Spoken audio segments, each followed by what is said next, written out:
எல்லாரும் கொஞ்சம் மியூட் பண்ணிக்கங்களா? ஐயா ராஜேந்திரன் ஐயா மியூட் பண்ணிக்கங்க. சரி. அனைவருக்கும் அனைவருக்கும் நன்றி.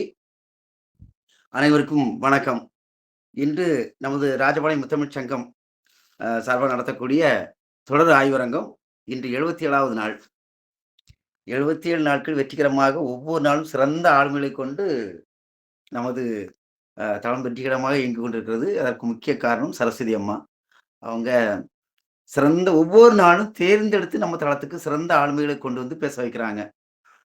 அதான் அதனுடைய முக்கிய காரணம். அவங்களுக்கு நம்ம அனைவர் சார்பாக நன்றியை தெரிவித்துக் கொள்வோம். இன்று தலைமுறை எவாஞ்சலின் மனோகரன் ஐயா, சிறப்புரை கோவிந்தம்மாள் சோதி நடராஜன் அம்மா அவர்கள். இந்த 2 பேருமே நம்ம தளத்துக்கு ஒரு முக்கியமான ஒரு தூண்கள் மாதிரி. பில்லர்ஸ் 4 பில்லர்ல ஒரு மனோகரன் ஐயா மொத நாள்ல இருந்து இன்னைக்கு வரைக்கும் அந்த சரியா அந்த 6 மணிக்கு சரியா வந்து 7 மணிக்கு சரியா வந்துருவாங்க.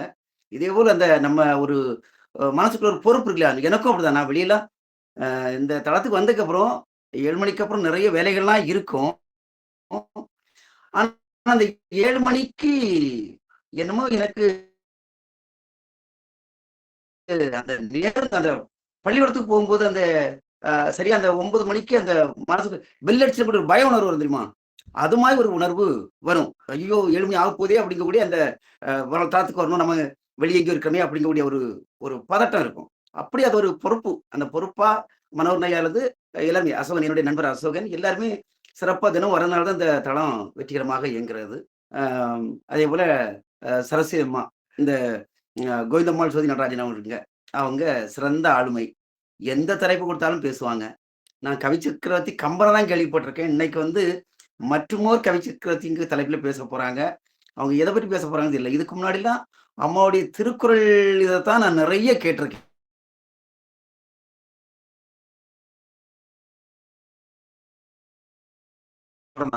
ஒரு உண்மை தெரிஞ்சுக்கிட்டேன்.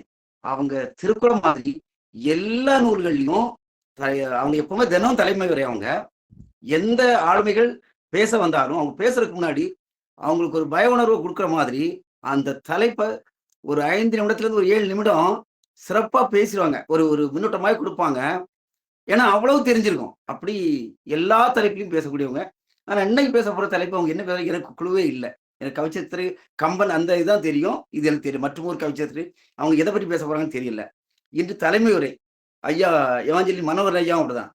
ஐயா பேசி முடிச்சதுக்கப்புறம் அடுத்த ஒரு 5 நிமிடங்கள் பின்னோட்டம் கொடுப்பாங்க. எப்படிதான் அந்த உடனே அதை பேசி முடிச்சதுக்கப்புறம் சிறந்த அந்த அது சார்ந்த தகவல்லாம் எடுப்பாங்கன்னு தெரியாது. அவங்களுடைய 40 ஆண்டுகள் கல்லூரி பேராசிரியராக தமிழ் துறையில பேராசிரியராக பணிபுரிந்த அந்த அனுபவம் சிறந்த ஆளுமை. உண்மையிலே நான் அவருடைய பேச்சுக்கு நான் வந்து ஒரு மிக சிறந்த ரசிகன். ஐயா அவர்களை தலைமுறையாற்ற வருமாறு அன்புடன் அழைக்கின்றேன். ஐயா வாருங்க ஐயா.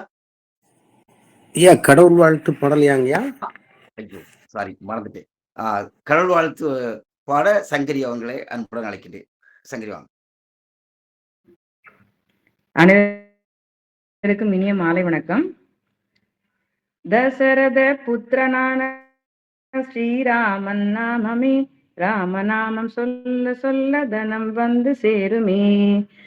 ராம ராம ராம ராம ராம ராம நாமமே, ராமநாமம் சொல்ல சொல்ல க்ஷேமம் வந்து சேருமே.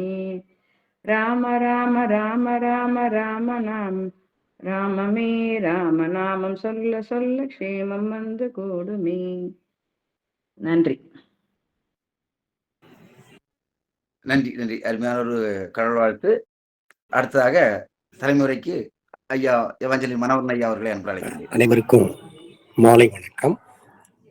ராஜபாளையம் முத்தமிழ்ச் சங்கம் இயல், இசை, நாடகம் முதலான முத்தமிழின் திட்பத்தையும் உட்பத்தையும் அனைவரும் அறிந்து சுவைக்க வேண்டும் என்ற ஆவலில் நாளும் நாளும் தமிழாய்ந்த பெருந்தகைகளை அழைத்து வந்து தமிழின் பெருமைகளை, சுவைகளை இனிமையாக பறைசாற்றி கொண்டிருக்கிறது. இங்கு வந்து பேசுகின்ற அனைவரும் தமிழ் இலக்கிய வானில் ஒளிரும் நட்சத்திரங்கள், நட்சத்திர பேச்சாளர்கள். ஆக இந்த சங்கம் நட்சத்திர மதிப்பை பெற்று பிரமாதமாக விளங்கி கொண்டிருக்கிறது. கடந்த 77 நாட்களில் எத்தனை தலைப்பில் எத்தனை நிகழ்ச்சிகள், அத்தனையும் தேன் கனிகள். தேன் கனிகளை அனைவரும் செவியால் மாந்தி மனதால் சுவைத்து மகிழ வேண்டும் என்ற அவாவில் இச்சங்கத்தை நிறுவிய நிறுவனர் சரஸ்வதி அம்மையார். அவர் உள்ளமும் அவர் செயல்பாடும் தமிழ் தமிழ் தமிழ். அவருக்கு இந்த வேளையிலே நன்றியும் வணக்கமும்.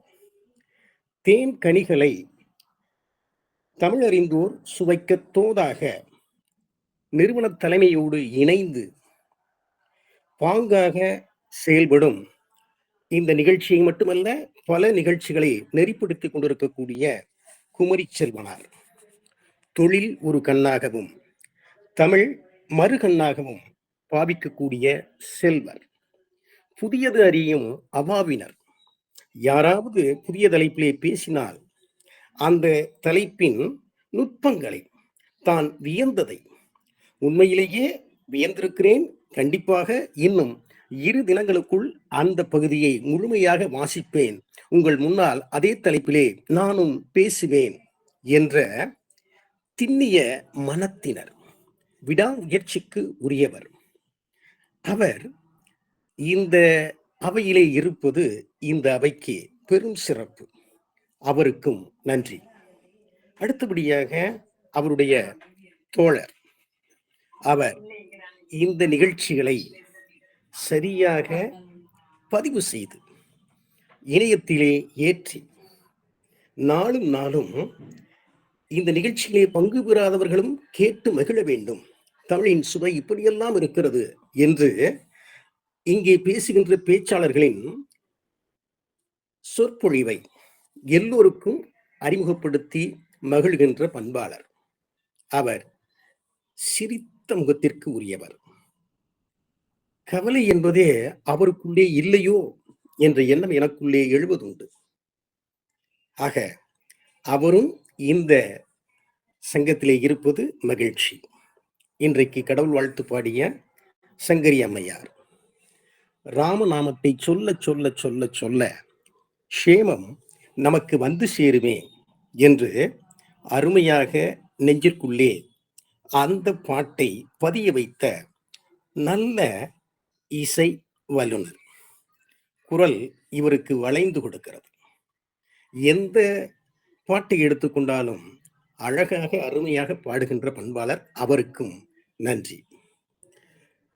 இன்றைக்கு சிறப்பு சொற்பொழிவாளர், ஏற்கனவே நெறியாளர் சொன்னது போல, இவர் எந்த தலைப்பு யார் பேசினாலும் பேச வருகின்றவர்களை வியப்பிலே ஆழ்த்தி, நீங்கள் இன்னும் இவற்றையெல்லாம் தெரிந்து வைத்திருக்க வேண்டும் என்று பாங்காக, நாசுக்காக, நயமாக சொல்லுகின்ற ஆற்றல் வல்லுனர்.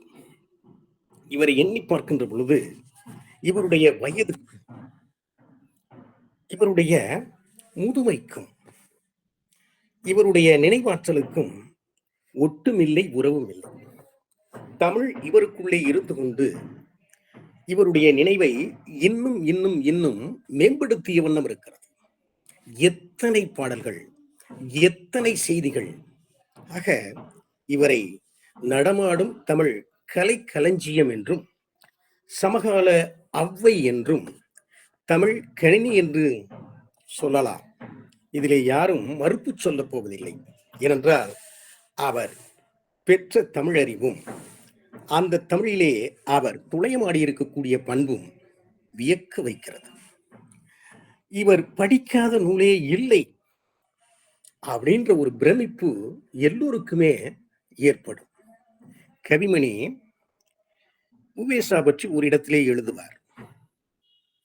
நல்ல பாட்டு, அந்த பாட்டை இங்கே சொல்லலாம், இவருக்கும் அது பொருந்தும். கண்ணும் சடையாமல், கையும் தளராமல், உண்ண பசி எழுவது ஓராமல், எண்ணி எண்ணி செந்தமிழ் தாய்க்கு நீ செய்த துண்டுக்கு இந்த நிலத்துண்டோ இணை என்று கவிமணி உவேசா பற்றி பாடுவார்.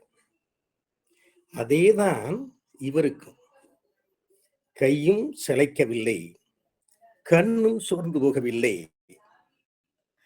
எண்ணி எண்ணி தமிழன்னைக்கு இவர் ஆற்றுகின்ற அந்த தொண்டு என்றால் நெறியாளர் சொல்லுவார், உலக தமிழ்ச்சங்கத்திலே இவருடைய திருக்குறள் உரையை கேட்டே சொக்கி நின்றேன் என்று சொல்லுவார். அங்கும் பேசுகிறார், வெளியிலும் பேசுகிறார். ஆக பேசுவது மட்டுமல்ல, நூல்களையும் ஆட்சி தமிழ் சமூகத்துக்கு வழங்கிக் கொண்டே இருக்கிறார். அவர் தலைமை உரை ஆற்றுவது சிறப்பு. அவருக்கு நான் தலைமையாக இருப்பது என்பது ஒரு நகை முரண்தான். இன்றைக்கு அவர் எடுத்துக்கொண்ட தலைப்பு மற்றும் ஓர் கவி சக்கரவர்த்தி. மற்று என்ற சொல்லை பற்றி தொல்காப்பியம் சொல்லும். என்பது தொல்காப்பியம் வினைமாற்று அசைநிலை. ஆனால் இங்கே மற்றும் சேர்ந்திருக்கிறது. ஆக மேலும் கூடுதலாக இன்னும் இங்கே அது வந்திருக்கிறது. ஆக நமக்கெல்லாம் தெரிந்தது கம்பன் தான். ஏனென்றால் அவனுடைய உயர் கவித்திறனும் ஆழமான கல்வியும் அறிவும் கற்பனை வளமும் சுவைபட பாடும் நுட்பமும் கம்பனுக்கு கவி சக்கரவர்த்தி என்ற பெயரை பெற்றுத் தந்தது. ஆக நாம் எல்லாம் மகிழ்ந்து கொண்டிருக்கிறோம். ஆக இன்றைக்கு யார் புதிதாக கவி சக்கரவர்த்தி? வேலை ஜெயங்கொண்டாராக இருப்பாரோ, இல்லை ஒட்டக்குத்தனாக இருப்பாரோ? ஏனென்றால் இவர்களுக்கும் அந்த பெயர் கொடுத்து பார்க்கிறார்கள். கவி ராட்சசன், தேர்ந்தமிழ் தெய்வ பரணி பாடிய ஜெயங்கொண்டார். யாரை சொல்ல போகிறார்? மனதிற்குள்ளே ஆவல் மேலிடுகிறது. ஆக இந்த ஆவல் மேலும் மேலும் மேலும் பொங்கிக் கொண்டே இருக்கிறது. உங்களுக்கும் அந்த ஆவல் இருக்கும் என்று நினைக்கிறேன். ஆக அந்த ஆவலை இன்னும் நான் காக்க வைக்காமல் அம்மா அவர்களை, தமிழ் அன்னையை இந்த அவையிலே நீங்கள் எடுத்துக்கொண்ட தலைப்பிலே உரையாற்ற வருக, உங்கள் உரையை தருக. நன்றி, வணக்கம். நன்றி ஐயா, நன்றி. அருமையான பேச்சுக்கு சொந்தக்காரர். எப்பொழுதும் அது இயல்பாவே மனவர் ஐயா பின்னோட்ட கொடுத்தாலும் சரிதான், தலைமை உரை கொடுத்தாலும் சரிதான். ஐயா யாரை பற்றி சொல்றாங்களோ அவங்களுடைய மனசு அப்படியே உருகிற மாதிரி இருக்கும். அத மாதிரி ஒரு இனிமையான ஒரு பேச்சுக்கு சொந்தக்காரன்னு சொல்லலாம். இனிமையான அந்த கருத்துக்கள் அப்படி இருக்கும். அந்த கருத்துக்கள் அப்படி இனிமையா இருக்கும். யாரை புகழ்ந்து சொன்னாலும் அவங்க வந்து அப்படியே மயக்கம் அடைஞ்ச நிலைக்கு போயிடுவாங்க. அந்த மாதிரி இருக்கும். அப்படிப்பட்ட ஒரு இன்னைக்கு ஐயாவாலே மற்றுமொரு கவி சக்கரவர்த்திங்கிற தலைப்புக்கு அவங்க அம்மா யாரை பற்றி பேச போறாங்கன்னு தெரியலன்னு சொன்னாங்க. நம்ம அம்மா பேசும்போது தான் கவனிக்கணும். நம்ம தளத்துல வந்து ஒவ்வொரு நாளும் எனக்கு திருக்குறளுக்கு அடுத்தபடியா நம்ம தளத்துல வந்து நான் கேட்கக்கூடிய எல்லாமே ஒவ்வொரு நாளும் புதுசா இருக்கு. வள்ளுவர் சொல்லுவார் இல்லையா, அறிதோறு அறியாமை கண்டட்டாளுங்க குரல் வந்து எனக்கு தினமும் ஞாபகப்படுத்தும். ஒவ்வொரு நாளும் நான் புதுசு புதுசா கேட்கும்போது எனக்கு அவ்வளோ ஆனந்தமா இருக்கு. உலகத்துல இவ்வளோ விஷயங்கள் இருக்கா? நான் படிச்சதெல்லாம் காமர்ஸ், வேலை படி கம்பெனி, திருக்குறள். இந்த 3 பகுதி தான் எனக்கு தெரிஞ்சு இருந்தது. இந்த தளத்துக்கு வந்த பிறகு 77 நாள்ல குறைஞ்சு பார்த்தாலும் ஒரு 65 நாட்களாவது நான் புதுமையான விஷயங்களை கத்திருக்கேன். இன்னைக்கு அம்மா என்ன பேச போறாங்கன்னு தெரியல. என்னுடைய குரு, திருக்குறளுக்கு குருன்னு சொன்னா அம்மா கோவிந்தம்மாள் அம்மா அவர்கள் தான். அவங்களுடைய கல்வியில தான் நான் வளர்ந்தேன். அம்மா அவர்களை சிறப்புரையாற்ற வருமாறு அன்புடன் அழைக்கின்றேன். மேலும் ஒரு கவி சக்கரவர்த்தி, மற்றும் ஒரு கவி சக்கரவர்த்தி. வாருங்கள் அம்மா, வாருங்கள். நன்றி ஐயா, வணக்கம். அவையை வணங்கி மகிழ்கிறேன். என்னுடைய குரல் வளம் நலமாக இல்லாத காரணத்தினால் 4-5 நாட்களாக நான் வரவில்லை. இன்றும் அதை தட்டி கழிக்க மனமில்லாமல் இங்கே வந்து உங்கள் முன் நிற்கிறேன். குறை பொறுத்தருள வேண்டுகிறேன். ராஜபாளையம் முத்தமிழ் சங்கத்தின் நிறுவன தலைவர் சரஸ்வதி அம்மையார் அவர் ஆற்றும் தமிழ் பணி, முத்தமிழை வளர்க்கும் புதுமையானதொரு நெறி, இவற்றையெல்லாம் நாள்தோறும் சொல்லிக் கொண்டிருந்தாலும் அதற்கு ஓர் உரை காணாது. அந்த அளவிலே அவர் இந்த தளத்தை அமைத்து குறுகலான பாதையிலே சென்று கொண்டிருக்கக்கூடிய நம்மையெல்லாம் ஒரு அகன்றதொரு தடாகத்திலே அருமையான முத்துக்களை கொடுத்தும் பெற்றும் மகிழக்கூடிய ஒரு நல் வாய்ப்பினை அளித்திருக்கிறார்கள். அவர்களுக்கு என்னுடைய முதற்கண் வணக்கம், நன்றி. அடுத்ததாக எனது அன்பிற்கும் பெருமதிப்பிற்கும் உரிய சகோதரர், அடக்கம் அமரருள் உய்க்கும் என்ற அரும்பெரும் குரலுக்கு ஓர் உருவம் போன்றவர். எப்பொழுதும் தமக்கு எதுவும் தெரியாது என்று கூறியே அனைத்தையும் தெரிந்து வைத்திருக்கக்கூடிய அருமையாளர். அவருடைய அடக்கத்தை கருதி அடக்கம் உடையார் அறிவுலர் என்றெண்ணி கடக்க கருத வேண்டா, மடத்தலையில் ஓடுமீன் ஓட உருமீன் வருமளவும் வாடியிருக்குமாம் கொக்கு என்பதைப் போல மிகச் சிறந்ததொரு அறிவாளர், தகுந்த சமயத்திலே தகுந்தவாறு செயலாற்றக்கூடிய செயல் வீரர். அப்படிப்பட்ட என் அன்பு சகோதரர் செல்வமையா அவர்களையும் இந்த தளத்திலே நெறியாளராக பொறியாளராக இருந்து அனைவருடைய கருத்துக்களையும் பதிவேற்றி அதை காலத்திற்கும் கொண்டு செல்லக்கூடிய கருத்தாளர், நம்முடைய எவஞ்சலின் ஐயா அவர்கள் சொல்வது போல கலகலப்புக்கு பெயர் போனவர், சிரித்த முகத்தினர், சிந்தனை திறத்தினர். அத்தகைய அசோகன் ஐயா அவர்களுக்கும் என்னுடைய வணக்கத்தை தெரிவித்துக் கொள்ளுகிறேன்.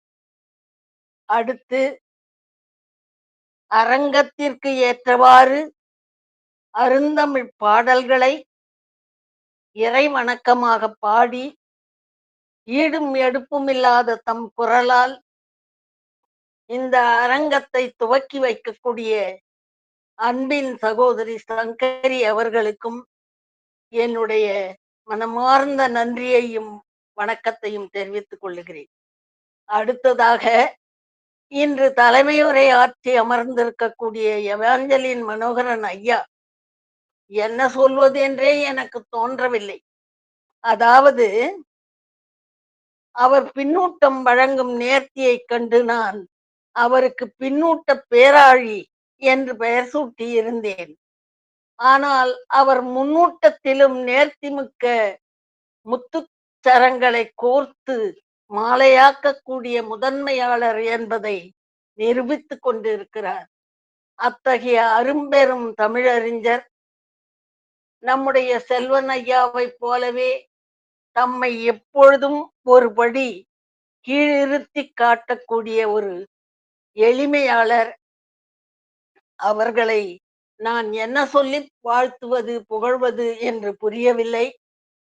இன்று தலைப்பு அப்படி நான் கொடுத்ததற்கு காரணம், உண்மையிலேயே கேட்பவர்களுக்கு ஒரு ஆர்வத்தை ஏற்படுத்த வேண்டும் என்பதற்காகத்தான் ஒழிய நீங்கள் எல்லோரும் மற்றுமோர் கவிச்சக்கரவர்த்தி யார் என்பதை அறியாதவர்கள் அல்ல, உங்களை திகைக்கச் செய்ய வேண்டும் என்பதற்காக அல்ல. ஒரு ஆர்வம் இருந்தால் அவை சிறக்கும் என்பதால் அப்படி ஒரு தலைப்பை அமைத்தேன். இன்று அன்போடு இணைந்திருக்கக்கூடிய ராஜேந்திரன் ஐயா அவர்கள் என்னுடைய அன்பிற்கும் பெருமதிப்பிற்கும் உரியவர். அவர் இங்கே வந்திருப்பது எனக்கு ஒரு பெருமை. அதே போல நம்முடைய பேரறிஞர் ஷெரீப் ஐயா அவர்களும் இந்த அவையில் இருக்கிறார் என்பதே இந்த அவைக்கு ஒரு பெருமை. அந்த அளவிலே இருவரையும் நான் கரம் கூப்பி வணங்கி மகிழ்கிறேன். அடுத்ததாக இணைப்பிலே இருக்கக்கூடிய கோப்பெரும் தேவி என்பவரும் மற்றும் நம்முடைய பானுமதி ராமகிருஷ்ணா அம்மையார் அவர்களும் இன்னும் இணைப்பிலே இருக்கக்கூடிய அறிஞர் பெருமக்கள் யாவருக்கும் என்னுடைய கரம் கூப்பிய சிரம் தாழ்ந்த வணக்கங்களை தெரிவித்துக் கொள்ளுகிறேன். இன்றைய என் தலைப்பு மற்றுமோர் கவிச்சக்கரவர்த்தி. அவர் நீங்கள் அறியாதவர் அல்ல. நம்முடைய எவாஞ்சலின் ஐயா விடுகதையை விடுவித்து விட்டார். வெண்பாவிற்கு புகழேந்தி விருத்தம் என்னும் முன்பாவிற்கு உயர்கம்பன் பரணிக்கோர் ஜெயம் கொண்டான் என கவிச்சக்கரவர்த்தி கம்பனோடு சரியாசனமாக அரியாசனத்தில் அமர்த்தி புகழப்பட்டவர் ஜெயம் கொண்டார். இப்புகழ்மொழிக்கு மாற்றமில்லா ஏற்றம் தந்த இப்புலவர் பெருமகனார் தமிழ் கூறும் நல்லுலகில் மற்றுமோர் கவிச்சக்கரவர்த்தி என்று புகழப்பட்டு வருவதை பலர் அறியார். 800 ஆண்டுகளுக்கு முன் சோழ மண்டலத்திலே திருவாரூர் மாவட்டத்திலே தீபங்குடி என்ற இடத்திலே வாழ்ந்த இக்கவிஞர் பெருமகனார் படைத்தளித்த அற்புத சொல்லோவியமே கலிங்கத்து பரணி. இந்நூலே கனித்தமிழ் கண்ட முதல் பரணி நூல். அது மட்டுமல்ல, பின்னர் பலவாய் பல்கிப் பெருகிய பலவகை பரணி நூல்களுக்கும் தலையாய மகுடமாய் விளங்குவதும் தாழிசையால் என்ற முதல் பரணி நூல் என்றும் போற்றப்படும் பெருமைக்கு உரியது கலிங்கத்து பரணி. காவிய உலகின் மணிமுடியாய் கம்பராமாயணம் திகழ்வது போல இலக்கிய வானின் இணையற்றதோர் கலங்கரை விளக்காய் சிற்றிலக்கியங்களின் சிகரமாய் விளங்குகிறது பரணி. பரணி என்பது விண்வெளியிலே உலாவரும் நாள்மீன்கள் 27னுள் ஒன்று. இது வெற்றிக்குரிய நாள்மீன் என்று கொண்டாடப்படுகிறது. வெற்றி கடவுளாகிய கொற்றவைக்குரிய நாளாகவும் பரணி நன்னாள் போற்றப்படுகிறது. எத்தகைய வெற்றிக்கு முயல்வாரும் பரணி நன்னாளிலே கொற்றவைக்கு படையலிட்டு பண்டிகை கொண்டாடும் பழக்கம் தமிழரின் பண்டைய பண்பாட்டு சின்னம். இதை சிலப்பதிகாரமும் சிறப்பித்து பாடும். கொற்றவைக்கு கூழ்வார்க்கும் விழா இன்றும் நம் சமுதாய விழாவாக தொடர்வதை நாம் அறிவோம். வெற்றிக்குரிய திருநாளின் பெயரே போர்க்கள வெற்றிகளை எல்லாம் புகழ்ந்து பாடும் இலக்கியங்களுக்கும் பெயராக அமைந்தது. ஆனால் ஒரு தனித்தன்மை உண்டு. வென்றவர் பெயரை பரணி நூல் தாங்காது. அது தோற்றவர் பெயரால் பாடப்படும் தனிச்சிறப்புடையது. அவ்வகையிலே சோழவேந்தன் முதலாம் குலோத்துங்கனின் படைத்தளபதி கருணாகர பல்லவன் கலிங்கவேந்தன் அனந்தவர்மனை களம் வென்று வளம் கொண்ட சிறப்பை பாடும் இந்நூலும் தோல்வியடைந்த நாடாகிய கலிங்கத்து அத்து என்ற சாரியை உடன் சேர்ந்து கலிங்கத்தை வென்ற ஒரு பரணி என்று பொருள்படக்கூடிய கலிங்கத்து பரணி என்ற பெயர் கொண்டது. ஆனால் மற்றொரு சிறப்பு, களம் கொண்டு நிலம் கொண்டவர்கள் எல்லாம் பரணி பாட தகுதியுடையவர்கள் அல்ல. பரணி பாடப்படுவதற்கு ஒரு தனிப்பட்டதொரு தகுதி உண்டு. அது என்ன? எவர் ஒருவர் 1000 யானைகளை போரிலே வீழ்த்தி அரும்போர் வெல்கிறாரோ அவரே பரணி பாட தகுந்தவர். ஆனை 1000 அமரிடை வென்ற மாணவனுக்கு வகுப்பது பரணி என்பது இலக்கண விளக்க பாட்டியல். எனவே நாட்டுடை தலைவன் குலோத்துங்கனாக இருந்தாலும் படைகளையும் கருணாகரனையும் கலிங்கத்தின் மீது ஏவியவன் குலோத்துங்கனாக இருந்தாலும் அவன் ஏவுதற் கருத்தா மட்டுமே. கலிங்கத்து பரணியின் இயற்றுதல் கருத்தாவாய் 1000 யானை அமரிடை தனி ஒருவனாக வென்ற தங்கத் தமிழ் இளைஞன், களம் வென்று வளம் கொண்ட பல்லவர் குலத் திலகம் கருணாகர தொண்டைமானே கலிங்கத்து பரணியின் பாட்டுடை தலைவன். இதற்கு காஞ்சி இருக்க கலிங்கம் வென்ற கருணாகரன் தன் களப்போர் பாடத் திறமினோ என்ற ஜெயங்கொண்டாரின் பாடலே சான்று பகரும். இந்த பரணி என்ற நூல் கடவுள் வாழ்த்து, கடைத்திறப்பு, காடு பாடியது, கோயில் பாடியது, தேவி பாடியது, பேய்களை பாடியது, இந்திரஜாலம், ராசபாரம்பரியம், பேய்முறைப்பாடு, அவதாரம், காளிக்கு கூலி கூறியது, போர் பாடியது, களம் பாடியது என 13 அங்கங்களை உடையதாக இருக்க வேண்டும் என்பது பன்னிரு பாட்டியல் என்ற இலக்கண நூல் கூறும் வரையறை. இந்த இலக்கியத்திற்கான இலக்கணத்தின்படி கலிங்கத்து பரணி 13 அங்கங்களை உடையதாய் 599 அழகிய தாழிசைகளால்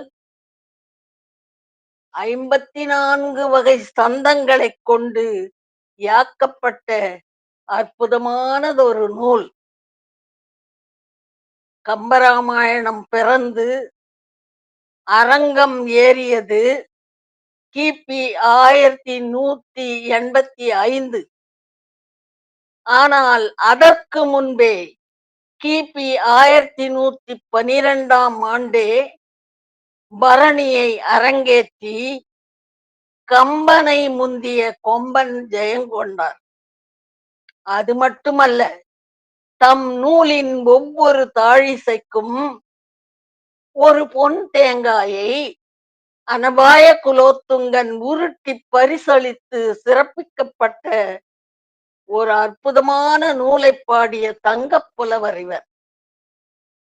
தமிழ் இலக்கிய வரலாற்றிலே ஒரு இலக்கிய படைப்பிற்காக இத்துணை தங்கம் பரிசு பெற்றவர் இல்லையென்றே அறுதியிட்டு சொல்லிவிடக்கூடும். நடையழகும் தொடையழகும் துள்ளி வர சொல்லழகும் பொருளழகையும் அள்ளித்தரும் இலக்கிய கருவூலம் இந்த கலிங்கத்து பரணி. அதனால் ஒருவரையுமே புகழாத பெருமித குணமுடைய ஒட்டக்கூத்தர் அவரே உள்ளம் உருகி இந்நூலிலே கண்ட சுவைக்கு உவந்து தென்தமிழ் தெய்வ பரணி என தாம் பாடிய தக்கையாக பரணியிலே புகழ்பட்டயம் சாத்தி கொடுத்திருக்கிறார். அத்தகைய பெருமைக்குரியது இந்த கலிங்கத்து பரணி. ஒன்பான் சுவைகளும் ஒத்த அளவிலே ஒருங்கு அமைய எத்தனை அணிகள் இலக்கண வல்லுநர்களால் கூறப்பெற்றுள்ளனவோ அத்தனையும் நிறைந்து வர மெய்ப்பாடுகளுக்கு ஏற்பவும் அந்தந்த சூழலுக்கு ஏற்பவும் உணர்ச்சிகளுக்கு ஏற்பவும் சந்தங்கள் முந்தி வரும் இந்த இலக்கிய பெட்டகத்தின் எழிலனைத்தும் எடுத்துரைத்து உங்களோடு பகிர்ந்து மகிழவே ஏங்குகிறது என் உள்ளம். ஆனால் நேர மேலாண்மையும் என் குரல் வளமும் என்னை கொஞ்சம் மட்டுப்படுத்துகிறது. இயன்றதை சொல்வேன். கடவுள் வாழ்த்து சிவன் முதலாக திருமால், முருகன், விநாயகர், கொற்றவை, ஐம்பெரும் கன்னியர் என அனைத்து தெய்வங்களையும் பாரபட்சமில்லாமல் புகழ்ந்து பாடி தொடங்குகிறது. சமய ஒருமையை அங்கே நிலைநாட்டுகிறார் ஜெயங்கொண்டார். தெய்வ பொதுமையை அங்கே விளக்கி காட்டுகிறார். தெய்வம் ஒன்றென்றிரு என்ற குறிக்கோளோடு தொடங்கும் இந்த நூல் இரண்டாவதாக இருக்கக்கூடியது கடைத்திறப்பு என்னும் பகுதி. இந்த கடைத்திறப்பு என்னும் பகுதி காதல் சுவையின் மடைதிறப்பு என்றே கூறலாம். இதுவே இந்த நூலின் தோரண வாயில்.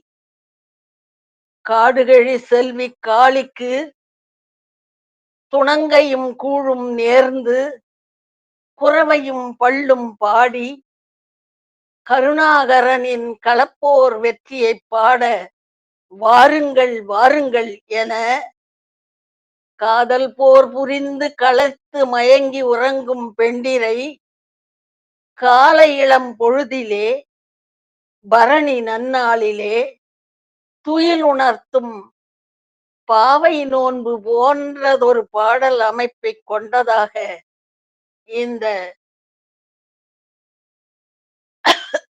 கடைத்திறப்பு பகுதி அமைந்திருக்கிறது. கம்பன் பாடிய காதல் சுவை இன்று பலராலும் பேசப்படுகிறது. அந்த காதல் சுவை ராமனுக்கும் சீதைக்குமான பெயர் சுட்டிய தனி உரிமை காதல். அதிலே பிறர்க்கு பங்கு இல்லை. அவர்கள் கொண்ட காதலை நாம் ஒரு எல்லையில் நின்றுதான் ரசிக்க முடியும். ஆனால் கடைத்திறப்பின் காதல் வருணனைகள், ஜெயங்கொண்டார் காட்டும் காதல் கனிகள், சுட்டி ஒருவர் பெயர் சொல்லப்படாத தமிழர் தம் மரபில் வந்த பொது உடைமை காதல். இதை எவரும் இதன் இன்பத்தை தமதாக்கி மகிழலாம். படிக்கும் எவரும் இதை தம் அனுபவமாக உணரலாம். எண்ணி எண்ணி இன்புறலாம். அத்தகையதொரு தனித்தன்மை வாய்ந்த அற்புதமான பகுதி இந்த கடைத்திறப்பு. அவற்றில் ஒரு சில துளிகள் மேடையிலே பேச இயலாத அளவிற்கு மிக ஆழமும் அணுக்கமும் உடைய அற்புதமான கவிதைகள் அவை. மருந்துக்கு ஒரு சில, விருந்துக்கு நீங்கள் கடைத்திறப்பு அதிகாரத்தின் உள்ளே தான் செல்ல வேண்டும். துயில் கொண்ட பெண்ணொருத்தி கதவிடிக்கும் சத்தம் கேட்டு மெல்ல எழுகிறாள். மேகலை தழைய எழுந்து உறக்கத்தால் தடுமாறி மெல்ல மெல்ல நடக்கிறாள். அவளுடைய கால் சிலம்புகள் கலீர் கலீர் என ஒலிக்கின்றன. அந்த சிலம்பின் ஒலி கவிஞன் காதுகளில் எப்படி கேட்கிறதாம் என்றால், நடப்பதை நிறுத்துங்கள், நடப்பதை நிறுத்துங்கள், இடை ஒடிந்து போகும் என்ற அலறலாய் கேட்கின்றதாம். கவிஞன் பாடுகிறான், கேளுங்கள். உபயதனம் அசையில் ஒடியும் இடை நடையை ஒழியும் ஒழியும் என ஒன் சிலம்பு அபயம் அபயம் என அலற நடைபயிலும் அறிவை மீர் கடை திறமின்களோ. என்ன அற்புதம் பாருங்கள். உபயதனம் அசையில் ஒடியும் இடைநடையை ஒழியும் ஒழியும் என ஒன் சிலம்பு அபயம் அபயம் என அலற நடைபயிலும் அறிவை மீர் கடை திறமினோ. சிலம்பின் அலறல் ஒலி நம் காதுகளிலே ஒலிக்கும் போதே நம்முள் ஆழப்பதிந்த அழகு குரல் நினைவில் மேலெழும்பி வருகிறது. தன் இடையின் மென்மையை மறந்த என் தலைவி அனிச்சமலரின் காம்புகளை களையாமல் தலையில் சூடிக்கொண்டு விட்டாளே.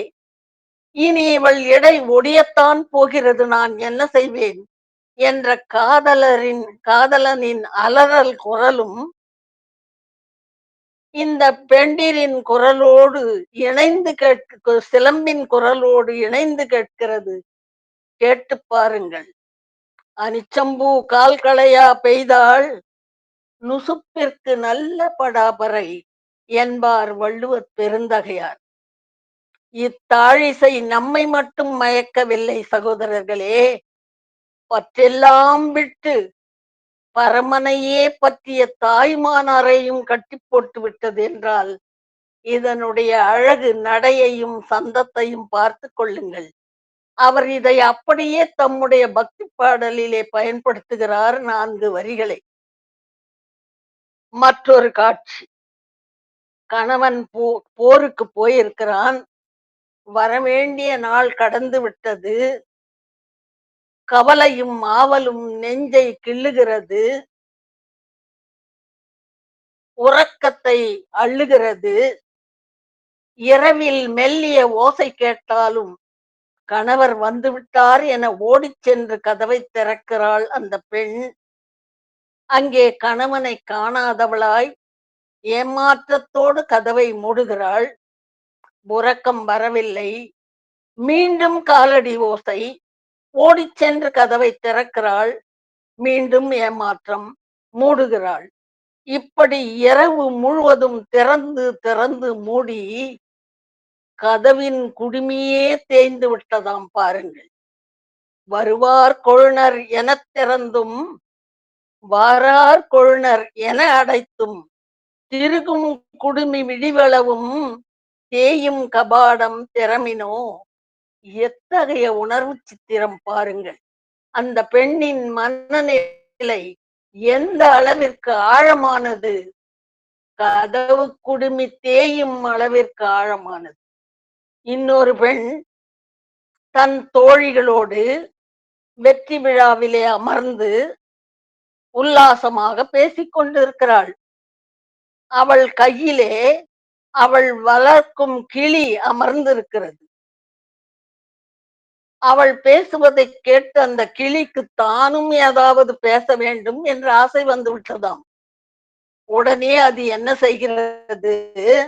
முந்தைய நாள் இரவிலே காதல் களிப்பிலே கணவனோடு அப்பெண் கொஞ்சி பேசிய குதலை மொழிகளை எல்லாம் கேட்டிருந்த கிளி அப்படியே கேட்டது கேட்டவாறு பேசத் தொடங்கி விட்டதாம்.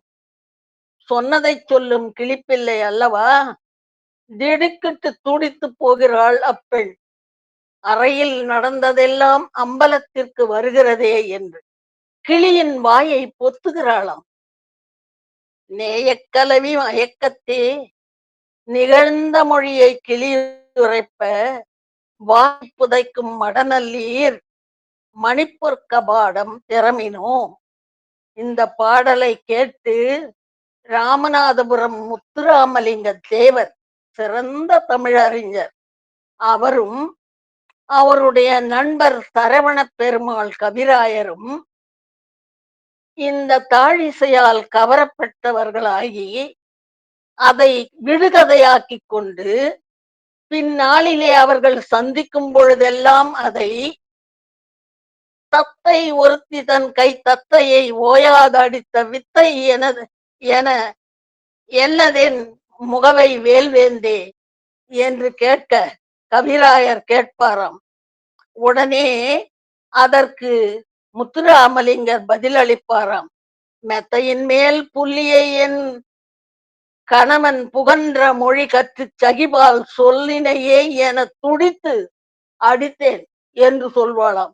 இப்படி தமக்குள் பலகாலும் பாடி நகையாடி மகிழத்தக்கதாக இந்த தாழிசை இருக்கிறது என்றால் அந்த கடை சிறப்பு முழுவதும் இருக்கக்கூடிய கவிதைகளின் சிறப்பினை நீங்கள் ஊகித்துக் கொள்ளுங்கள்.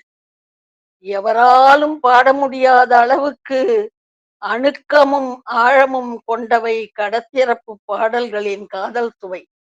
காதலை பாடுவதில் உச்சம் தொட்டது போலவே எந்த மெய்ப்பாடுகளை எடுத்துக்கொண்டாலும் அந்த மெய்ப்பாட்டின் உச்சத்தை கண்ட உயர்தனி புலவன் ஜெயங்கொண்டார்.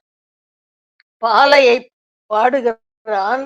காற்றும் சுடும் கடும் பாலையிலே பருந்துகள் பறந்து போகின்றன. பறந்து போகும் பருந்துகளின் நிழல் பாலை மண்ணிலே படுகிறது. அது வேகமாக ஊறுவது போலத்தானே தோன்றும். இது இயல்பல்லவா? ஆனால் கவிஞர் சொல்லுகிறார், பாலை மண் சுடுவது கண்டு அந்த நிழல் நிதானமாக நடக்க இயலாமல் பறந்து போகிறதாம் அந்த நிழலும். ஆகையினால் ஓடும் நிழல்கள் அன்றி நிற்கும் நிழல் ஒன்றுமே இல்லையாம் அந்த பாலை நிலத்திலே. எப்படி இருக்கிறது கற்பனை! ஆறலை கல்வர்களின் அம்புகளால் தாக்குண்டு மெய் சோர்ந்து வாய்ப்புலர்ந்து வீழ்ந்து கிடக்கிறார்கள் வழிப்போக்கர்கள்.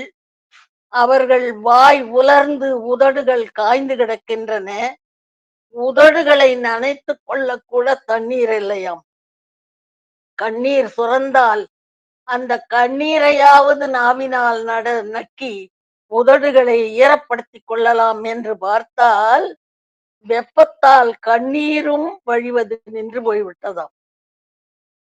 கவிஞர் சொல்கிறார், சேது அணை கட்ட கல் தேடி அலைந்த குரங்கு கூட்டங்களை எண்ணி இரக்கம் கொள்ளுகிறார். ஏன் தெரியுமா? பாவம் இந்த குரங்குகள் கல் கிடைக்காத இடத்திலே கல்லை தேடி அலைந்தனவே. சற்று சிந்தித்திருந்தால் இவ்வளவு துன்புற்று இருக்க வேண்டாமே. இந்த பாலை நிலத்தின் ஒரு மணல் போதுமே. இந்த ஒரு மணலை எடுத்து அந்த கடலிலே போட்டிருந்தாலும் கடல் வற்றி போயிருக்குமே. அணை கட்ட தேவையே இருந்திருக்காதே. பாவம், வீண் வேலை செய்தனவே அந்த குரங்குகள் என்கிறார். என்னது ஒரு உச்சகட்டமான கற்பனை பாருங்கள். இதை காட்டிலும் பாலை நிலத்தின் மெம்மையை விளக்குவதற்கு சொற்கள் உண்டா? அணிகொண்ட குரங்கினங்கள் அலைக்கடலுக்கு அப்பாலை மணலொன்று காணாமல் வரையெடுத்து மயங்கினவே பாலை நிலம் என்கின்றார். அடுத்து பாலை நிலம் பாலம் பாலமாக வெடித்து பிளவுபட்டு கிடக்கிறது. இது மற்றும் ஓர் அற்புத கற்பனை. சூரியனின் கிரணங்கள் அந்த வெடிப்புண்ட நிலத்தின் பாலங்களிலே புகுந்து செல்கிறது. காண்கிறான் கவிஞன். அவன் கருத்திலே ஓர் ஓவியம் பிறக்கிறது. அவனுடைய கருத்தோட்டம் கவிதையாகிறது. என்ன தெரியுமா? தீய அக்கானகத்தரை திறந்த வாய்தொறும் நுழைந்து தன் சாயை புக்க வழியாதென பருதி தன் கரம் கொண்டு திளைக்குமே. ஓயாமல் தேடுகிறானாம் சூரியன் தன்னுடைய கிரணங்களாகிய கரங்களால். அந்த நில வெடிப்பிற்குள்ளே விட்டு கரங்களை துழாவுகிறானாம். எதை தேடுகிறான்? தன் மனைவி சாயை பிரிவாற்றாமல், அவள் சென்ற இடம் காண முடியாமல் அவளை தேடுகிறானாம். ஒவ்வொரு நிலப்பிளவிற்குள்ளும் தன் கதிர்கரங்களை நுழைத்து நுழைத்து.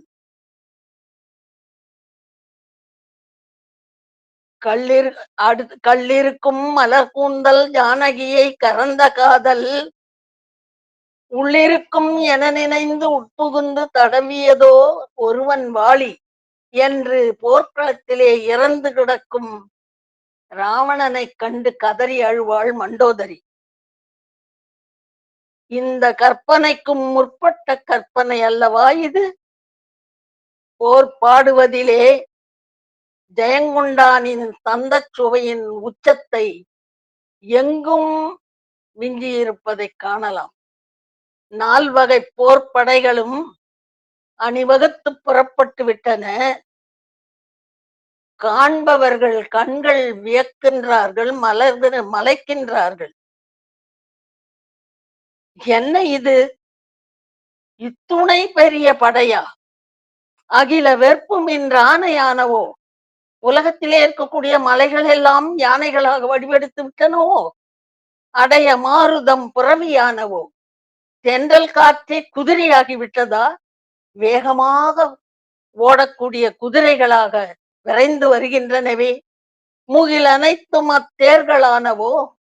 வானிலே உலாவும் மேகங்கள் எல்லாம் தேர்களாகி மண்ணுலகத்திற்கு வந்துவிட்டனவா? மூரி வேலை கடலிலே உண்டாகும் அலைகள் ஒவ்வொன்றும் வீரர்களாகிவிட்டனவோ? மூறி வேலை போர் வீரரானவோ போ வீரர்களாகிவிட்டனவோ. உலகம் மிக பெரியது என்று கருதி இருந்தோமே இத்தனை நாள், அது இவ்வளவு சிறியதா? அல்லது இப்படைகளின் பெருக்கத்தால் உலகம் சிறியதாக தோன்றுகிறதா? ஒன்றும் புரியவில்லையே. எதிரி படைகள் எங்கு நின்று போர் செய்யும்? அவை நிற்கவும் இங்கு இடமில்லையே. நேராக அப்படைகள் வானுலகம் போக வேண்டியதுதான் போல் இருக்கிறது. பார் சிறுத்தலின் படை பெருத்ததோ, படை பெருத்ததால் பார் சிறுத்ததோ. நேர் செருத்தவர் அரிது நிற்பிடம், நெடுவிசம்பலால் இடமும் இல்லையே. இவர்கள் படை நெருக்கத்தை கண்டு மலைக்கிறார்கள். நம் கவிஞரின் கற்பனை கண்டு கழிக்கிறோம். போர் துவங்கிவிட்டது. வீரர்கள் வஞ்சினம் உரைக்கிறார்கள். போர் துவங்குவதற்கு முன் தத்தம் வீரத்தை சொல்லி தோள்களை தட்டி தெளித்தல் வீரர்களுடைய மரபு. எப்படி தெளிக்கிறார்கள், அந்த ஓசை எப்படி இருக்கிறது பாருங்கள். எடுமெடுமெடுமென எடுத்ததோர் இகலொலி கடலொலி இகக்கவி, விடு விடு விடு பறி கரிக்குழாம் விடுவிடுவெனு ஒலி நிகைக்கவே. படைகள் ஒன்றோடு ஒன்று கலந்து மோதத் தொடங்கிவிட்டன. இப்பொழுது தெளித்தல் முடிந்து விட்டது. படைகள் ஒன்றோடு ஒன்று கலந்து மோதுகின்றன. எப்படி அவரவர் தகுதிக்கேற்றவாறு மோதுகிறார்கள் பாருங்கள். எரி கடலோடு கடல் கிடைத்த போல் இரு படைகளும் எதிர் கிடைக்கவே. கடலோடு கடல் கலந்து போரிடுவது போல இரண்டு படைகளும் ஒன்றோடு ஒன்று எதிர் நின்று போராடுகின்றன. மறி திரையோடு திரை மலைத்த போல் வரு பரியோடு பரி மலைக்கவே. கடலின் அலைகளோடு ஒரு அலை மற்றொரு அலையோடு போரிடுவது போல குதிரைகள் குதிரைகளோடு போரிடுகின்றனவாம். ஒரு புலியோடு புலி சிலைத்த போல் பொறுப்படரோடு படர் சிலைக்கவே. வீரர்கள் வீரர்களோடு போரிடுவது எப்படி இருக்கிறது என்றால், காட்டில் உள்ள ஒரு புலி மற்றொரு புலியோடு போரிடுவது போல் இருக்கிறது. அரசர்கள் போரிடுகிறார்கள் தமக்குள். அவர்களுக்கு ஒரு தகுதி உண்டல்லவா? காட்டிற்கு ஒரு சிங்க அரசன் தான் உண்டு. நாட்டிற்கு அரசனான ஒருவன் இந்த நாட்டு அரசன் அந்த நாட்டு அரசனோடு போரிடுகிறான். அரியினோடு அரியினம் அடப்ப போல் அரசரும் அரசரும் அடர்க்கவே. களம்பாடிய பகுதியில் ஒரு அழகான தாழிசை. களத்தில் வீரர்கள் மார்பில் வேல் தாங்கி வீழ்ந்து கிடக்கிறார்கள். பருந்துகளும் கழுகுகளும் அவர்கள் மீதமர்ந்து முகத்தசைகளை பீத்து உண்கின்றன. புன்னகை மாறாத வீரர்களின் முகத்தசைகளை பறவைகள் பறித்து உண்ண உண்ண வீரர்களின் பற்கள் புறம்போந்து தெரிகின்றன. அதனால் புன்னகை விரிந்து சிரிப்பது போல் முகம் மலர்ந்து விரிகின்றது. அக்காட்சியை காணும் போது எப்படி இருக்கிறதாம் தெரியுமா? வறியவர்களையும் விருந்தினர்களையும் வரவேற்று அன்போடு உபசரித்து உணவிட்டு அவர்கள் விரும்பி உண்பதை கண்டு மேலும் மேலும் முகம் மலரக்கூடிய சான்றோர்களைப் போல அந்த முகத்தின் சாயல் தோன்றுகிறதாம். வறியவரும் விருந்தினரும் நெருங்கி உண்ண மேன்மேலும் முகம் மலரும் மேலோர் போல பருந்தினமும் கழுகினமும் தாமே உண்ண பதுமமுகம் மலர்ந்தாரை பார்மின் பார்மின். தாமரை போன்ற முகம் மலர்ந்து கிடக்கிற அந்த வீரர்களை பாருங்கள். என்ன அவலச்சுவையிலும் அழகூட்டும் அழகியதோர் கற்பனை. இன்னொரு வீரன் குற்றுயிரும் குலை உயிருமாக கிடக்கிறான். அவனை சுற்றி நரிகள் அகலாமல் அமர்ந்திருக்கின்றன. இதை கண்டவர்க்கு தோன்றுகிறது, தான் வருந்தி உழைத்த பணத்தை தானும் உண்ணாது பிறர்க்கும் கொடுக்காது சேமித்து வைத்திருக்கும் ஒரு கஞ்சன் மரணப்படுக்கையிலே இருக்கிறான். அவன் படுக்கையை சுற்றிலும் உறவினர்கள் அமர்ந்து காத்திருக்கின்றனர். அவன் இறந்தவுடன் அவனுடைய செல்வத்தை பங்கிட்டு கவர்ந்து செல்வதற்காக காத்திருக்கிறார்கள். இதை ஒத்திருக்கிறதாம் நரிகளின் காத்திருப்பு. சாந்துணையும் பிறர்க்குதவாதவரை நச்சி சாருணர் போல் வீரர் உடல் தரிக்கும் ஆவி கோமளமும் அவரருகே இருந்து விட்டு போகாத நரிக்குலத்தின் புணர்ச்சி காண்மின். எத்தகையதொரு அவலக்காட்சி! அதை எந்த பொருளோடு எப்படி இணைத்து உலகாயதமாக்குகிறார்! அதனுடைய அவலத்தை குறைத்து சுவையை கூட்டுகிறார் பாருங்கள். பரணியின் 13 பகுதிகளிலே 4 தவிர பிற அனைத்தும் அச்சம் ததும்பும் அவலக்காட்சிகள்தான். பேயும் பிடாரியும் பிணமும் நிணமும் இடுகாடும் சுடுகாடும் அறுபட்ட தலையும் குறைபட்ட உடலும் செங்குருதி வெள்ளமும் சினமரவர் கூச்சலும் என பயங்கர காட்சிகள் நிறைந்த அந்த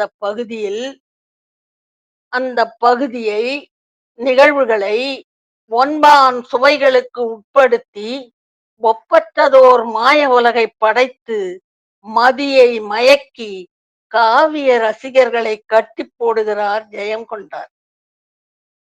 அச்சமும் அவலமும் நகையும் உவகையும் வெகுளியும் வீரமும் வியப்பும் பெருமிதமும் நூல் முழுதும் நிறைந்து நிலவும் ஓர் இலக்கியத்தை படைத்து அளிப்பது என்பது எல்லோருக்கும் இயல்வது அல்ல. அற்புதமான சந்த பேதங்களை கையாண்டு விந்தை உலகை படைத்து இயலாததையும் இயற்றி காட்டுகிறார் ஜெயங்கொண்டார்.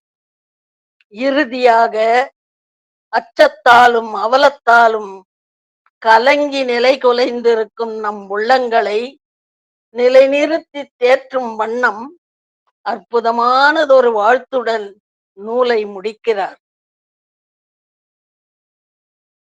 யாவரும் களி சிறக்கவே தருமம் என்றும் எங்கும் உளதாகவே தேவரின் அருள் தழைக்கவே முனிவர் செய்த தவ பயன் விளைக்கவே வேத நன்னெறி பறக்கவே அபயன் வென்ற வெங்கலி கறக்கவே பூதலம் புகழ் பறக்கவே புவி நிலைக்கவே புயல் சுரக்கவே என முடிக்கிறார். பரணி என்னும் மாயத்திரை இந்த மங்கள இசையோடு கீழே விழுகிறது. நாமும் அரங்கத்தை விட்டு வெளியேறுகிறோம். உள்ளம் கவரும் உயர்சுவை பெட்டகமான பரணியை ஒரு சில மணித்துளிகளிலே உணர்ந்து மகிழ்தல் என்பதும் பிறர்க்கு உணர்த்த முயல்வதும் முயல் கொம்பே ஆகும். அதற்கு அவரே கூறுவது போல் மாவாயிரமும் பட கலிங்கர் மடிந்த களப்போர் உரைப்போர்க்கு நாவாயிரமும் கேட்பார்க்கு 4000 வேண்டுமால் என்றபடி அதற்கு நமக்கு செவியாயிரம் வேண்டும், சிந்திப்பதற்கு சிந்தையாயிரம் வேண்டும், சொல்ல நாவாயிரம் வேண்டும் என்று கூறி என்ற அளவு என்னால் முடிந்த அளவு இங்கே வைத்திருக்கிறேன். விருந்துண்ண விரும்புபவர்கள் கலிங்கத்து பரணியில் உள்நுழைந்து உண்ணுங்கள் என்று கூறி ஆற்றுப்படுத்தி முடிக்கிறேன். நன்றி. இந்த நல் வாய்ப்பிற்கு அனைவருக்கும் நன்றி கூறி வணங்கி மகிழ்கிறேன். நன்றி, வணக்கம். நன்றி அம்மா. நன்றி நன்றி நன்றி நன்றி. உங்களுடைய பேச்சை எனக்கு எப்படி பாராட்டுதுன்னே தெரியல. குரல் சரியில்லைன்னு சொன்னீங்க, என்னெல்லாமோ சொன்னீங்க. ஆனா உங்களுடைய குரல் வளம் எப்படி இருக்குன்னா அவ்வளோ இனிமையாக இருந்தது, கணீர்னு இருந்தது. ஜெயங்கொண்டாருடைய அந்த பாடல் வரிகளை எங்களுக்கு இவ்வளவு தெளிவா வேற யாராவது இப்படி சொல்ல முடியும், இப்படி விளக்க முடியுமாங்கிற சந்தேகம்தான். கேட்க கேட்க அப்படி இருந்தது. அவருடைய கற்பனை வளங்கள் எல்லாம் நீங்க எங்களுக்கு கொடுத்த விதம், அவர் நினைச்சதை அப்படியே உங்களால மட்டும்தான் இந்த அளவுக்கு எங்களுக்கு கொண்டு வந்து எங்கிட்ட சேர்க்க முடியும். அந்த போர்க்களத்துல இறந்தவனுடைய உடம்பெல்லாம் அந்த கழுகள் தின்னுக்கு அப்புறம் அந்த பல்லு தெரியறத அவன் விருந்தினருக்கு அது அந்த கற்பனை எங்கேயோ இருக்கு. அதே போல சூரியன் பாலைவனத்துல தேடினது, அந்த நிழல்கள்லாம் பறந்து போனது, இதை போன்று அந்த கற்பனைகளெல்லாம் கேட்கும்போது மனிதர்கள் ஜெயங்கொண்டார் எப்படிலாம் கற்பனை பண்ணியிருக்கார். ஆனா அதை எங்கிட்ட கொடுத்தீங்க பாருங்க.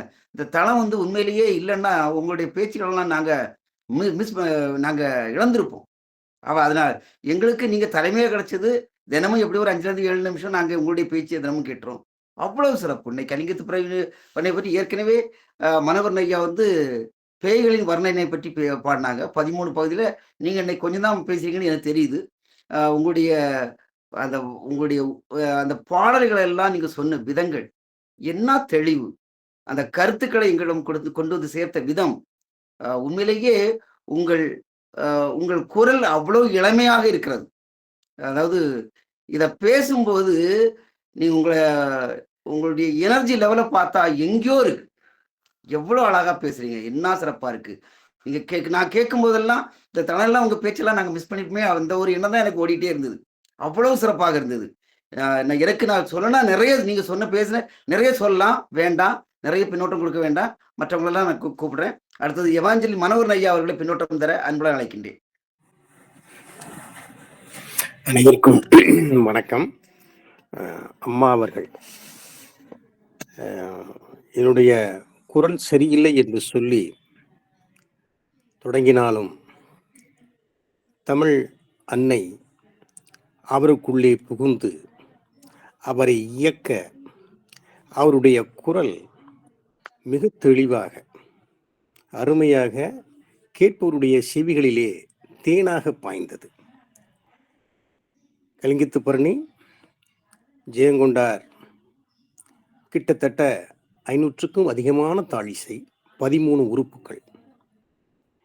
அந்த நூலினுடைய காலம், ஜெயங்கொண்டாருடைய ஊர் எல்லாவற்றையும் சொல்லி கடவுள் வாழ்த்து எப்படி கடைதிறப்பை எடுத்து வைத்து கொண்டு சில பாடல்களை, ஏனென்றால் அது எல்லாரிடமும் சொல்ல இயலாத சில விஷயங்கள் உள்ளே இருக்கின்றன. இலைமறை காயாகத்தான் அதை பேச வேண்டும்.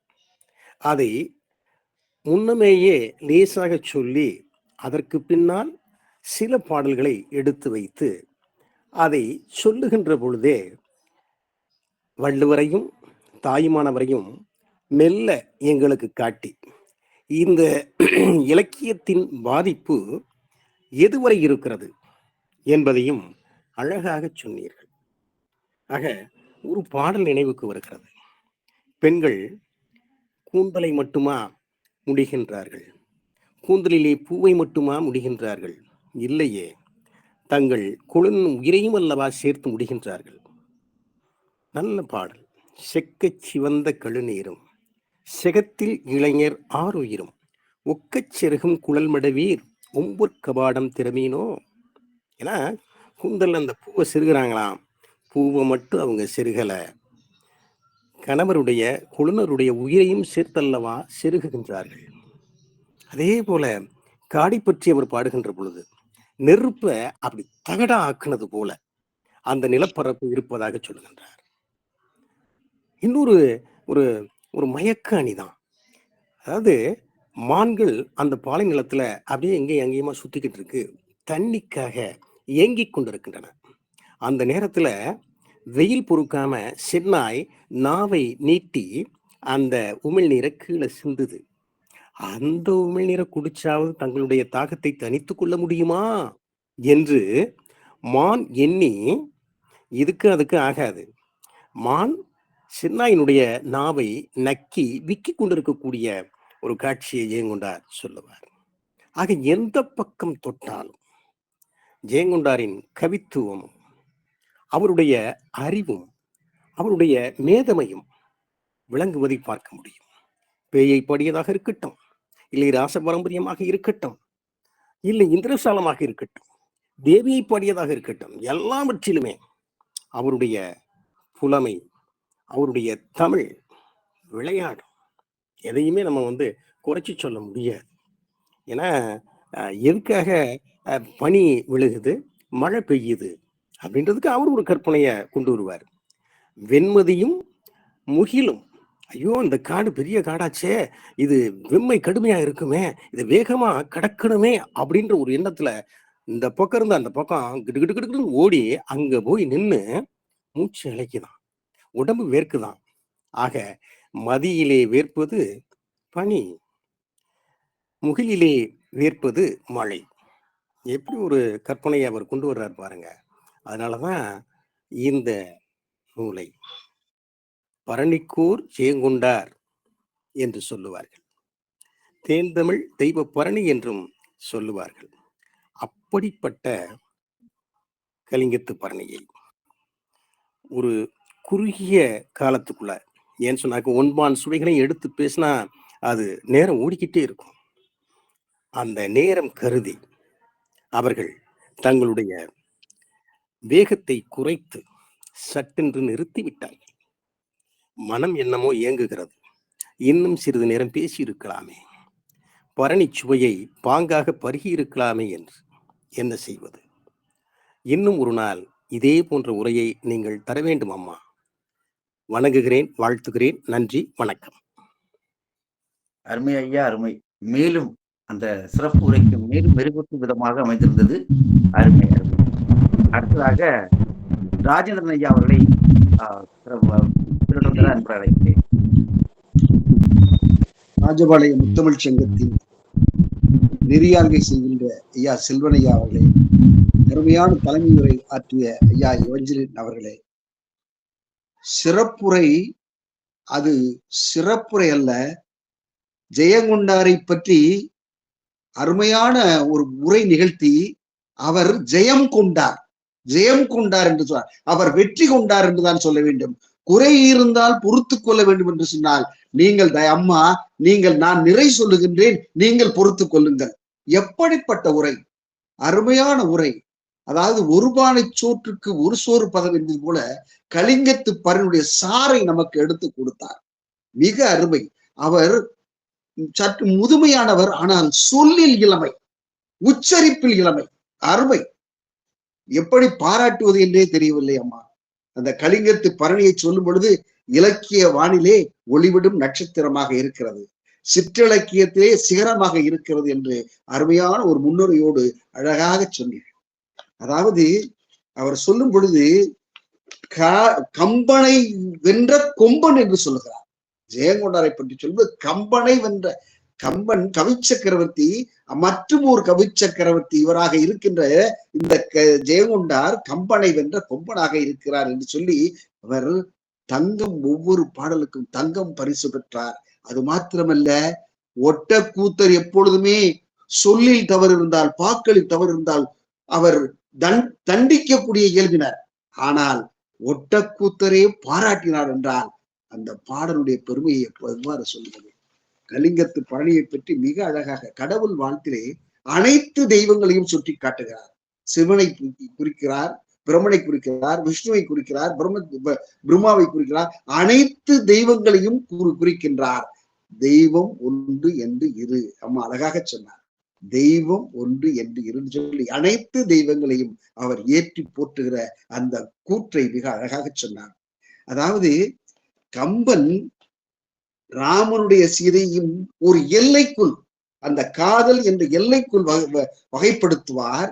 ஆனால் அக இலக்கியத்தினுடைய இலக்கணப்படி சுட்டி ஒருவர் பெயர் கொள்ளப்பெறார் என்ற அந்த அடிப்படையிலே படிக்கின்ற ஒவ்வொருவரும் தன் அனுபவமாக அவர் கொள்ளுகின்றார் என்ற அந்த சொல்லுகின்ற அந்த அருமை அது சொன்னார். படிக்கின்றவர் தன் அனுபவமாக கொள்ளக்கூடிய வகையிலே அவருடைய கவிதை அமைந்திருக்கிறது சொல்லும் பொழுது, அந்த பெண் கதவு தட்டும் பொழுது எழுந்து நடக்கின்ற பொழுது அந்த பெண்ணுடைய மேகலை அப்படியே தழும்புகின்றது. சிலம்பு களீர் என்ற ஒளி எழுப்புகிறது. உடனே என்ன சொல்லுகின்றார்? நீ நடப்பதை நிறுத்துங்கள் என்று. என்ன அருமை பாருங்கள். அம்மா அவர்கள் சொல்லும் பொழுது நான் உண்மையிலே மெய்சிலிர்த்து போனேன். என்ன சொல்லுகிறார்? நடப்பதை நிறுத்துங்கள். ஏனென்றால் அங்கே வள்ளுவன் வருகிறார். அனிச்சப்பூ கால்களையால் பெய்தால் நுசுப்பிற்கு நல்ல படாப்பறை. அப்படியே கவிஞர் திருவள்ளுவரை வாரி சுருட்டி எடுத்துக் கொள்கிறார். நீ என்ன சொல்லுகிறார்? காம்பை, அதனுடைய காம்பை நீ அதை கிள்ளாமல் அப்படியே செருகிவிட்டாய், எனவே உன் இடை ஒடிந்துவிடும் என்று திருவள்ளுவர் சொன்னார். அதையே அப்படியே தன்னுடைய உள்ளத்தில் சேர்த்தி, நீ நடந்து போக என்ன செய்கிற? நீ இடை ஒடிந்து போகும், நடப்பதை நிறுத்து என்று சொல்லுகின்ற அந்த அருமையான காட்சியை அம்மா அவர்கள் மிக அழகாக சொன்னார். அது மாத்திரமல்ல, அதாவது கதவு தட்டக்கூடிய ஒலி எப்பொழுதுமே அதாவது அதாவது ஒருவரை காணுகின்ற பொழுது ஆவல் ஏற்படும் பொழுது அவராகவே தெரிவாராம். அதுபோல கணவனை காணுகின்ற பொழுது ஏக்கத்தில் இருக்கின்றவள் தட்டுகின்ற ஒலி கணவன் வருகிறானோ என்று ஏக்கத்திலே கதவை திறக்கிறாள், ஆனால் இல்லை. கதவை திறக்கிறாள், ஆனால் இல்லை. கதவை ஆக கதவு திறக்க அது என்ன ஆகிறது? கதவின் குடுமி தேய்ந்து வருகின்ற அந்த காட்சிப்படுத்துகிறார் பாருங்கள். அம்மா அவர்கள் மிக அழகிய அந்த இலக்கியத்தை அப்படியே சுவைத்து இருக்கின்ற காரணத்தினால் மிக அழகாக சொன்னார். அது மாத்திரமல்ல, அந்த கிளி பேசுகிற பொழுது ரொம்ப அழகு. அது எவ்வளவு தூரம் நகைச்சுவையாக இருக்கிறது என்பது. கிளி அவன் கொஞ்சிய மொழிகள் எல்லாம், காதலனும் காதலியும் கொஞ்சிய மொழிகளை எல்லாம் அந்த கிளி சொன்னதை சொல்லும் கிளி என்று சொல்லி அவர் அம்மா சொல்வார், சொன்னதை சொல்லும் கிளி என்று அந்த காதல் வார்த்தைகள் எல்லாம் சொல்லும் பொழுது வெட்கத்தால் உடனே அந்த கிளியினுடைய வாயை பொத்துகிறாள் என்று சொல்லுகின்ற பொழுது அருமை அம்மா, மிக அழகாக சொன்னீர்கள். அது மாத்திரமல்ல, அந்த பாலையிலே வருகின்ற பொழுது அந்த பருந்து என்ன செய்கிறது? பறந்து போகும் பொழுது அந்த நிழல் எப்படி இருந்தாம்? அது சுடும் என்று கருதி நில்லாது, அது பறந்து போகிறது, அது ஓடுகிறது என்று சொல்லி அந்த கற்பனை எப்படிப்பட்ட கற்பனை! ஜெயங்கொண்டாருடைய கற்பனை அளவிறந்த கற்பனையாக இருக்கிறது என்ற அந்த காட்சியை மிக அழகாக சொல்லி, ஆரலை கல்வர் தாகத்தால் கண்ணீராவது வடியாதா? அந்த கண்ணீர் வடியும் பொழுது அந்த கண்ணீரையாவது நம் நாக்கில் தடவி நம் தாகத்தை தணிக்க மாட்டாமா என்ற அந்த ஏக்கத்தை சொல்லும் பொழுது எப்படிப்பட்ட தாகத்தில் இருந்திருக்கிறார் என்பதை அழகாக சொல்லி கடைசியிலே அந்த வெப்பத்திலும் கண்ணீர் வரவில்லையே என்ற அந்த காட்சிப்படுத்திய விதம் இருக்கிறது, அழகாக சொன்னார். அது மாத்திரமல்ல, அணை கட்டுவதற்கு இந்த வானரங்கள்லாம் போகின்றதே, மணல் அள்ளி போட்டால் கடல் வற்றி போகுமே, கற்பனையுடைய உச்சத்தை தொடுகிறார். ஆக இந்த சந்தத்தை எல்லாம் அம்மா சொல்லும் பொழுது உண்மையிலே மெய் செய்திருக்கிறது. அம்மா, உண்மையிலேயே நீங்கள் அருமையான ஒரு விருந்தை படைத்தீர்கள் என்று சொல்லி, உண்மையிலேயே அதாவது இறைவனுக்கு கூழ் கொடுத்தார் என்று சொல்வார்கள், அந்த பரணிக்கு கூழ் கொடுத்தார்கள், எங்களுக்கு ஒரு நல்ல, நீங்கள் எங்களுக்கு நல்ல உணவு கொடுத்தீர்கள் என்று சொல்லி, செவி உணவு கொடுத்தீர்கள் என்று சொல்லி உங்களை வாழ்த்தி அமைகின்றேன். நன்றி, வணக்கம் ஐயா. நன்றி ஐயா, நன்றி நன்றி. இன்று நம்ம தளத்துக்கு நீங்க வந்து அம்மா சொன்னதெல்லாம் மீண்டும் நினைவூட்டினது போல இருந்தது. அந்த வெப்பத்தின் கொடுமைகள் எல்லாம் திரும்பவும் அம்மா சொன்னது அப்படியே எங்களுக்கு தத்துருவமா எடுத்து கொடுத்தீங்க. சிறப்பு ஐயா, தினமும் வரணும் ஐயா நீங்க. அடுத்ததாக சீதா அம்மா அவர்களை அன்புடன் அழைக்கின்றேன். அனைவருக்கும் வணக்கம். நல்ல சந்தர்ப்பம் என்று சொல்ல வேண்டும். பரணியை பற்றி கோவிந்தம்மாள் அம்மையார் மிக அழகாக பேசினார். எனக்கு நான் வந்து எம்ஏ தமிழ் எடுத்து படிக்கும் பொழுது கலிங்கத்து பரணியை பற்றிய ஒரு கட்டுரை நாங்கள் எழுத வேண்டும். அது அப்பொழுது எனக்கு அவ்வளவு தூரம் இந்த மாதிரி ஒரு முதிர்ச்சி இருந்திருக்குமா என்று தெரியவில்லை. ஆனால் பிற்பாடு வந்து பார்க்கும் பொழுது இந்த கலிங்கத்து பரணிக்கும் இந்த சங்க இலக்கியங்கள் புறநானூறு அகநானூறு சொல்கிறோம், அதற்கும் திருக்குறளுக்கும் நிறைய நீங்க வந்து ஒப்புமைப்படுத்தி பார்க்கலாம். அதுல வந்து பாலைப்பாடி பெருங்கடுகும் மிக பிரமாதமா பாடுவார். கண்ணீரே வந்து தண்ணீராக பயன்படும் தடுமாற்றம் தரும் துயரம் என்று சொல்லி அவர் சொல்வார். அந்த வரிகள் எல்லாம் கலிங்கத்து பரணியில் வருகின்ற. அது மாத்திரம் இல்லாம திருவள்ளுவர் ஒரு இடத்துல சொல்லுவார், கணவன் இல்லாத பொழுது மனைவியெல்லாம் என்ன செய்வாங்கன்னா அவன் செய்த தவறுகளை நினைத்து பார்ப்பார்கள், வந்த பிறகு அத்தனையும் மறந்து விடுவார்கள்னு. அதையும் கலிங்கத்து பரணியில நம்ம வந்து கிட்டத்தட்ட அதே மாதிரி வரியில நம்ம வந்து பார்க்கின்றோம். நிறைய ஒப்புமைப்படுத்தி பார்ப்பதற்கு பரணியிலும் சரி திருக்குறளும் சங்க இலக்கியங்கள் அகநானூறு புறநானூறுல நிறைய இடம் கொடுக்கின்றன. அம்மையார் அவர்கள் மிக பிரமாதமாக பேசினார். அவருக்கு என்னுடைய வணக்கமும் நன்றியும் பாராட்டுதல்களும் சான்றோர்களுக்கும் என்னுடைய பணிவான வணக்கம். நன்றி. நன்றி அம்மா, நன்றி நன்றி நன்றி.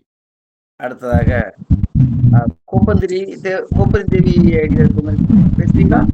அவங்க வந்து கோப்பரதேவியர்ல இருக்கிறது கந்தன் ஆசிரியர். சரி, பேசுங்க ஐயா. கந்தன் சரி, நான் பேசுறேன். அதாவது அம்மா வந்து நல்லா விதமா அருமையா பேசுறாங்க. அந்த பாடல்கள் எல்லாத்தையும் அந்த கிளியெல்லாம் சொன்னதெல்லாம் கேட்டு அதே மாதிரி கிளிப்புள்ள மாதிரியே பின்னூட்டமும் அதே திருப்பி ஒப்பிச்ச மாதிரி திருப்பி சொன்ன அளவுக்கு அவ்வளவுக்கு மனசுல அப்படியே ஒரு வரி மாறாம மனசுல பதியும்படியா இருந்தது நிகழ்ச்சி. இது போல சிறப்பான நிகழ்ச்சிகள் இன்னும் தொடரணும். வாழ்த்துக்கள். நன்றி, வணக்கம். நன்றி நன்றி கந்தனையா, நல்ல கேட்டிருக்கீங்க. தினமும் வாங்க, தினம் இதே மாதிரி நீங்க உங்களுடைய பின்னோட்ட கருத்துக்களையும் கொடுங்க. நன்றி நன்றி. நிறைவாக அசோகன் அவர்களை பின்னோட்டம் கொடுத்து நன்றி வரையும் சொல்லும்படி அன்புடன் கேட்கிறேன். அனைவருக்கும் இனிய மாலை வணக்கம். இன்று ராஜபாளையம் முத்தமிழ் சங்கம் பெருமையுடன் நடத்தி கொண்டிருக்கக்கூடிய 77வது நாள் சிறப்பாக நடந்து கொண்டு இருக்கிறது. இந்த தளத்தை ஆரம்பித்த அம்மா சரஸ்வதி அவர்களுக்கும், மேலும் இத்தளத்தில் பணிந்து சிறப்புடன் பங்கேற்று கொண்டிருக்கக்கூடிய அனைவர்களுக்கும் வணக்கம். இன்று சிறப்பாக கடவுள் வாழ்த்தும், மேலும் தலைமை உரையாற்றிய வாஞ்சலின் மனோகரன் ஐயா அவர்கள் சிறப்புடன் அது சார்ந்த செய்திகளை அருமையாக கொடுத்திருந்தார்கள். மேலும் பின்னோட்டம் வழங்கியும் சிறப்பாக அவருடைய பணியை செவனே முடித்து மிக சிறப்பாக செய்ததற்கு மிக்க நன்றி. அடுத்ததாக கோப்பெரும் தேவிய அவர்களும் நன்றி சொல்லியிருக்காங்க. என்னுடைய தோழர் கோவிந்தம்மாள் அவர்கள் சிறப்புடன் கலிங்கத்து பரணியின் செயல்களை அவர்கள் இனிமையான குரல், ஆனால் வயதானாலும் தன்னுடைய இனிமையான குரலில் சிறப்புடன் நமக்கு பல வடிவங்களில் அதனுடைய சிறப்பை நமக்கு தெள்ளத் தெளிவாக படிப்படியாக தெளிவாக கொடுத்திருந்தார்கள். மிகவும் சிறப்பு, அருமை அருமை. மேலும் நமது தமிழ் சங்கத்திற்கு வலுவூட்டும் வகையில் சிறப்பாக பணியாற்றி இதற்கு மிகுந்த நன்றியும் வாழ்த்தும் அவர்களுக்கு சொல்லி மகிழ்கிறேன், வணங்குகிறேன். அம்மா, மீண்டும் ஒரு நாள் இது சார்ந்த கருத்துக்களை நீங்கள் பதிவிட வேண்டும். அருமையாக இருந்தது. மேலும் மேலும் கேட்பதற்கு சிந்தனையுடன் கற்பனையுடன் அந்த சிறிவான குரல்களில் கொடுத்திருந்தார்கள். அருமை. அடுத்ததாக பின்னோட்டம் வழங்கிய வாஞ்சலின் ஐயா அவர்கள், மேலும் செல்வராஜ் அவர்களும் தனக்குரிய ஒரு பாணியில் நிறைவான குடம் குறைகுடம் தழும்பாது நிறைகுடம் சிறப்புடன் அமையும் என்பதற்கு ஏற்றவாறு அருமையாக கொடுத்திருந்தார்கள். சூப்பர், சிறப்பு, மிகவும் அருமை என்று இந்த தளத்தில் நமக்கு பெருமை சேர்க்கும் விதமாக பல உள்ளடக்கி கொண்டு சென்று கொண்டிருக்கிறது. அரியதொரு பொக்கிஷமாக அமைந்து நமக்கு மேலும் வளமுடன் அமைய அனைவரையும் வாழ்த்துகிறேன். மேலும் சீதா அம்மா அவர்களும் நல்ல சிறப்புடன் கொடுத்தனர். அவர்களுக்கு நமது முத்தமிழ் சங்கம் சார்பாக மிகுந்த நன்றியையும் பாராட்டையும் கொடுக்கிறேன். இத்தளமாக அருமை. நன்றி நன்றி நன்றி நன்றி அசோகன், நன்றி. அருமை அருமை. இன்றைய நிகழ்ச்சி மிகவும் சிறப்பாக இருந்தது. வார்த்தைகளே கிடையாது. அவ்வளவு நான் சொல்லணும்னா புகழனா 1 மணி நேரம் புகழணும், அந்த அளவுக்கு இருந்தது இன்னைக்கு நிகழ்ச்சி. நம்மளுடைய சிறப்பு உரை, கற்பனை நிறைய இருந்தது. இந்த கலிங்கத்து பரணியை மேலும் மேலும் மேலும் மேலும் அடுத்தடுத்த ம்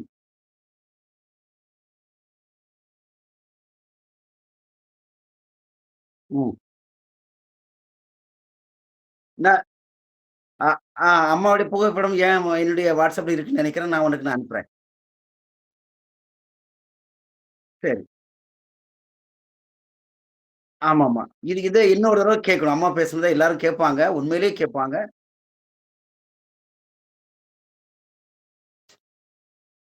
ஆமா. நன்றி. நன்றி. நான் அம்மாவுடைய ஃபோட்டோ குடுக்குறேன். ம். இன்னும் இப்ப விரைவில இன்னொரு வாரத்துல இன்னொரு தலைப்புல இதே கலிங்கத்து பரணியில பேசுங்கம்மா. மிகவும் சிறப்பா இருந்தது. நல்லதுங்கய்யா. சரிங்கம்மா. சரி. இத்துடன் இந்த நிகழ்ச்சி நிறைவு பெறுகிறது. அனைவருக்கும் நன்றி. வணக்கம்.